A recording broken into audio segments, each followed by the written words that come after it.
বাবা কি বৃষ্টি পড়ছে।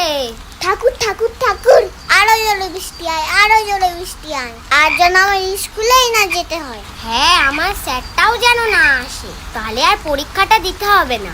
এ দিদি দেখ কত জল জমেছে, পুরো সমুদ্র হয়ে গেছে। চল তাহলে নৌকা বানাই। বাবা তুই নৌকাও বানাতে পারিস? আরে ধুর পাগল, কাগজের নৌকো, চল দেখবি। এই দেখ আমার নৌকোটা আগেই যাবে।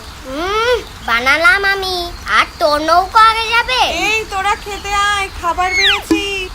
খিচুড়ি খিচুড়ি। ওমা আমার তো শুধুই খাবার হয়ে গেল, আর কিছু দেবে না? দেবো তো, গরম গরম মাছ ভাজা। কি মাছ মা, বালিশ মাছ নাকি? আরে ওটা বালিশ না, ইলিশ। তুই বেশি জানিস। এই থাম তোরা, এনে। আমাকে বড় দেখে দেবে কিন্তু। বাবান, আমি মাছটা বেছে দিই। আমি কি ছোট আছি এখনো? এ কি, রাস্তা পুকুর তো সবই সমান দেখছি। আরে ডুবে গেলাম গো, পড়ে গেলাম। আরে কে আছিস, একটু ধর রে বাবা, ধর।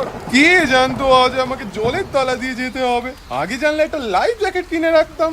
ওরে জল সর রে সর। এ দিদি দেখ ছাতাটা যেন চেনা চেনা লাগছে, কোথায় যেন দেখেছি। আমারও যেন তাই মনে হলো। এই এটা তো আমার স্যারের ছাতা। যাই শিগগির অঙ্ক বইটা নিয়ে গিয়ে বসি। যা বৃষ্টি হচ্ছে রে বাপরে বাপ, আসবো না করে চলেই এলাম। তারে আসারই বা কি দরকার ছিল? আপনি ওর কথা কিছু মনে করবেন না, আপনি ঘরে চলুন, জলের মধ্যে আর দাঁড়িয়ে থাকবেন না। আর বাবান চল, স্নানে যাবি, বৃষ্টি থেমে গেছে, স্কুলে যেতে হবে। এই বৃষ্টিটা আবার স্কুল, কোনো মানে হয়?